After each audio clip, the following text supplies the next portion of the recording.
Welcome back, artistic ladies and gentlemen, to this week's deck building video for the Wizard Wednesday challenge. If you want to check out the challenge itself, I will link a video annotation on the top right of the screen, and that will take you to the challenge and to the battles in the challenge. This video does not contain any battles, it's just me guiding you through my thought process of how I am putting the deck together for the challenge. So we'll get started right here. We have two Pokemon lines to work with: a Zoroark line with foul play, the break with the foul play that allows us to use any attacks from our opponent's active Pokemon, just cost a darkness energy, and the mental panic here, which is potentially a great stall card. So what I'm going to do is, actually I quite like the numbers here except for the Zorua. Let's pull up some Zoruas, shall we? That is not how you spell that. And there we go. We have three different Zoruas to choose from.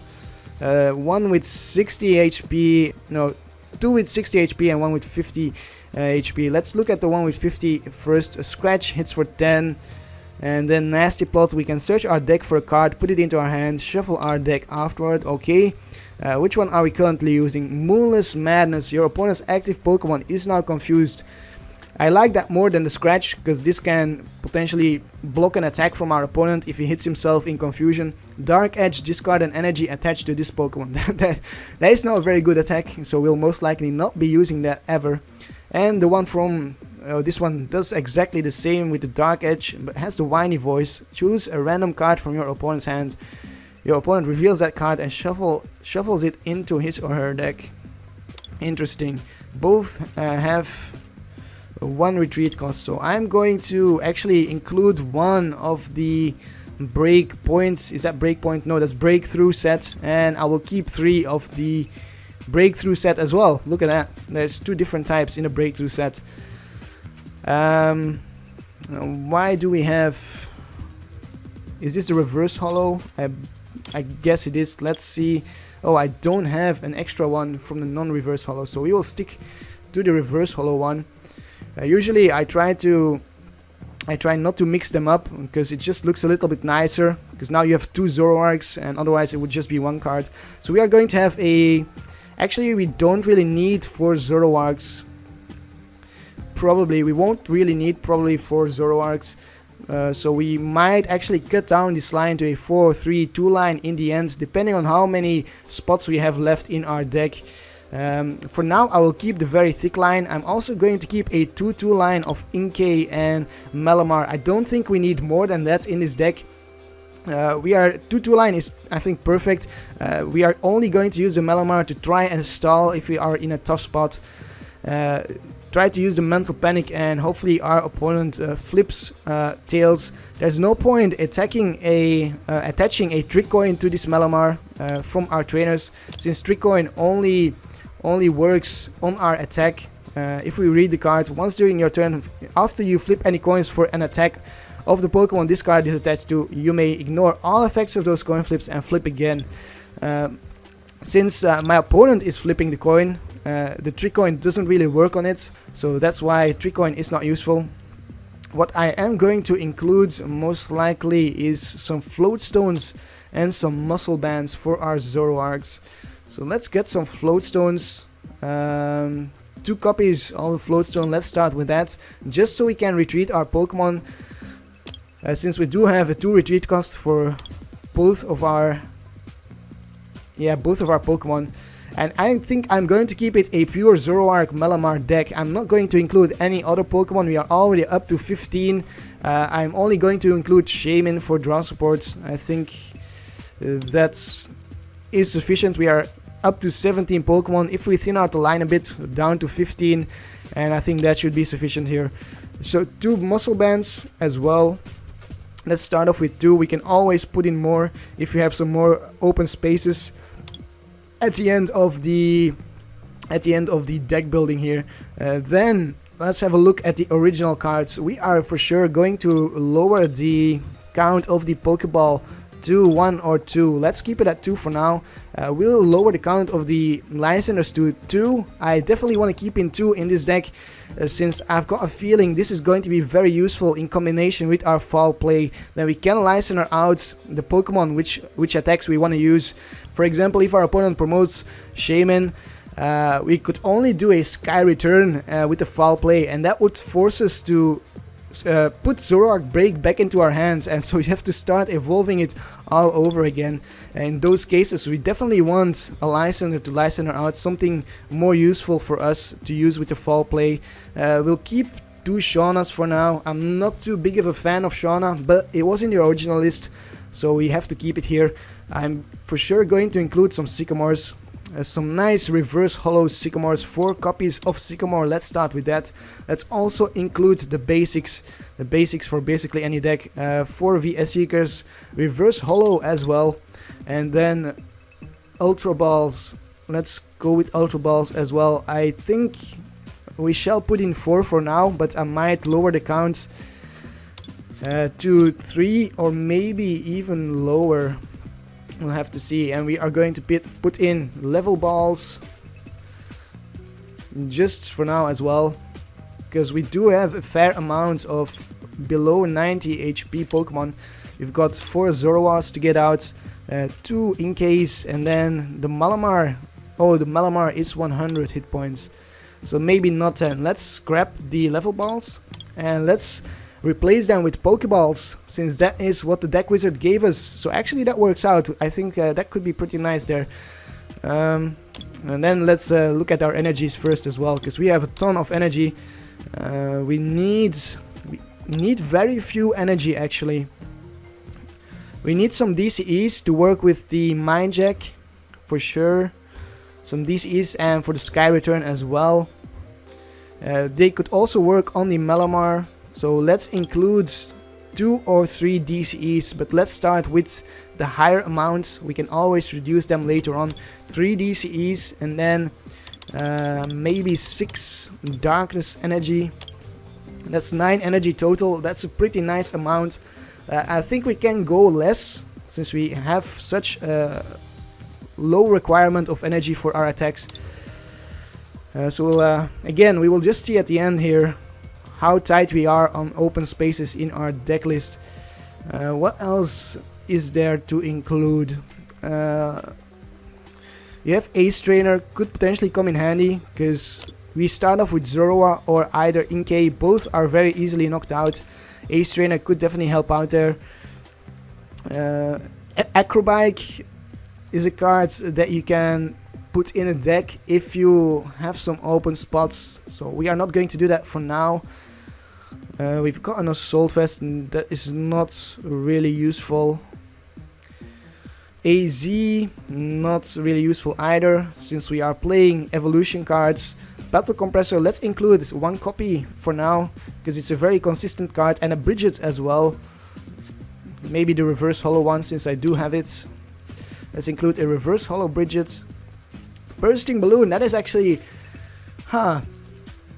I'm going to put the Bursting Balloon in there for now as well. Maybe switch it out with some muscle bands. Or not run muscle bands whatsoever. Yeah, that I like the idea of that. We'll come back to that a little bit later. Delinquents, no. What do we really need? Do we need some switches? Faded Town, stadiums. Let's start with stadiums. Let's do it one item, one category at a time here. What is a useful stadium for us? Fairy Garden, no, not really. Parallel City is potentially a useful stadium to annoy my opponents. The Reverse Valley, since we do run Darkness Pokemon. Shadow Circle, Silent Lab, that is useful as well, and Sky Field. And even the Team Aqua Secret Base, that is useful as well. So lots of different types of useful stadiums. And the training center, so we've got lots of stadiums to choose from here. Maybe we should actually look at some other Inkays, because we haven't done that really, and I think there's some more useful Inkays than the one we are running right now. This Inkay is from the XY expansion. We've got one from the breakthrough one. Disorderly Flip requires 2 energy, 50 HP. Let's disregard that one.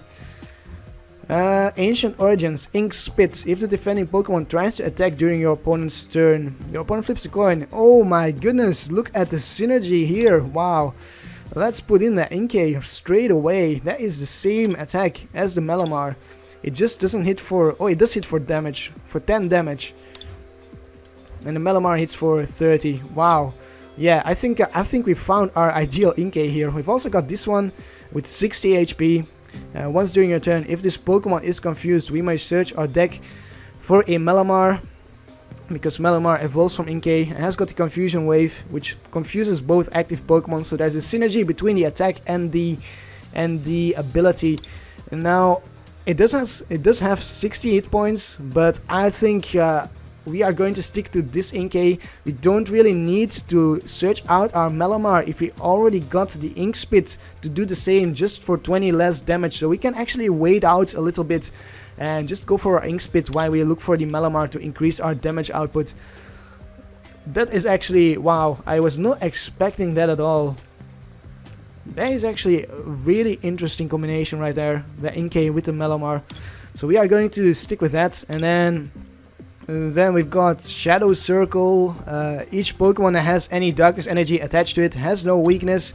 Is that useful for us? I don't really think so. We are fighting weak and fighting weak, but we have such low HP, 140 and 100 max. So whether or not we are facing a fighting deck, I think we are screwed either way, because fighting typically hits for high numbers anyways. So we are going to get rid of the Shadow Circle. That leaves us with 4 stadiums. The Skyfield, I don't think we need extra bench space per se, so let's bring it down to these 3 here. We've got the Training Center, increase our hit points to 130 and 130 for the Zoroark, but our break doesn't really get an increase from this. So we will also get rid of the Training Center, and that leaves us with 2 stadiums, which I believe they actually quite fit the bill here. They are quite disruptive. We've got the Silent Lab and we've got the Team Aqua's Secret Base. The Team Aqua's Secret Base definitely works well with our Lysandre, and the Silent Lab helps us out to slow down our opponents. And yeah, definitely could have some synergy with our Mental Panic here, because that slows down our opponent as well. Let's keep it at a 2-2 split for now between both stadiums, and we will get rid of the muscle bands and instead include the bursting balloons to increase our damage output that way. 3 copies of bursting balloons. We are at 63 cards though, so we need to start cutting down. That means I'm going to reduce the Zoroark line to 4, 3 and then 2. That cuts us down a little bit. 15 Pokemon, that makes the list more consistent as well, since we will have less dead cards in our hand, like our stage 1s and our breaks when we start off. And we have now 2, 4, 8 basics. That seems like a decent amount of basics so that we don't mulligan too much or too often. Then we have to start cutting down on some item cards. Oh, we do have some more stadiums. I completely missed out on these stadiums. The Reverse Valley, increase our damage by 10. And the Parallel City, choose which way this card faces. If we put it that way, attack damage is reduced by our opponents. If we put it if we put this side to my opponent, if we put the other side our way, we only can bench 3 Pokemon. I think I will get rid of the Team Aqua Secret Base and put in 2 Parallel Cities instead, because the disruption works a little bit better in combination with the Silent Lab, I believe. than the Team Aqua Secret base, especially against speedy decks like Night March. If they cannot find a stadium, they can only bench so many Shaymin. We'll get rid of the Reverse Valley. Alright, so now we are down to 59 cards. That's already a little bit better. We are going to keep 4 puzzles in the deck. Just because if you run puzzles, there is no point running less than 4 really. And then we are going to try to include some Trainers Mail. And let's get rid of the filter. Trainers Mail for consistency. 4 Trainers Mail. We start off with 1. Can we increase that count? We could get rid of 1 Shauna, which I think I will do. We've also got Ace Trainer as draw support. Let's get rid of 1 Shauna. Do I want to put a Wally in there? That's another question. Do we want Wally so that we can attack on our very first turn? With our Bursting Balloons, I don't really think that is necessary. We have Bursting Balloons to put on our basics if our opponent does decide to attack him.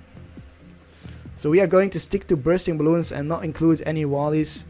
And then increase the count of the Trainers Mail to 2. And probably take out the Battle Compressor. We don't really have anything that we need to Battle Compress in this deck except for supporters in combination with our VS Seeker. So let's get rid of the Battle Compressor as well. And put in 1 more Trainers Mail. And then I think we are nearing the final list here. I think this is starting to look somewhat decent. I'm gonna keep the Pokeballs at 2 copies just because that means if we only run 1 copy, we most likely will fail that copy half of the time. So including 2 copies statistically should increase the chance of at least hitting 1 of the Pokeballs off, so you can at least use 1 of them. And we'll keep the energy at 9. I think, yeah, I think keeping the energy at 9 is a good choice. Do we want to lower the DCE and increase the darkness energy though? That's the question.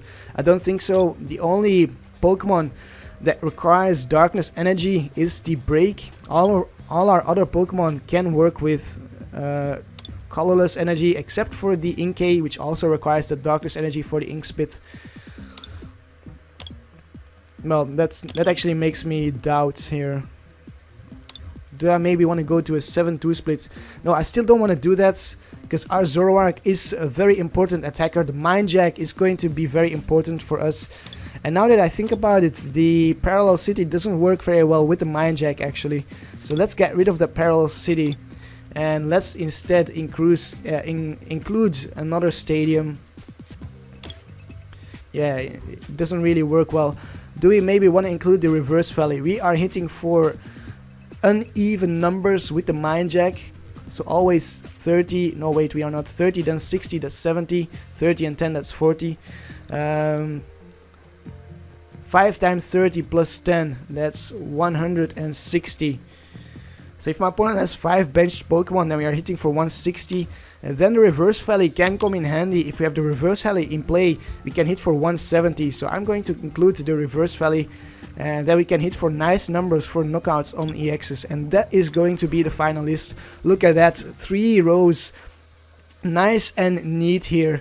Leave a like if you enjoyed guiding you.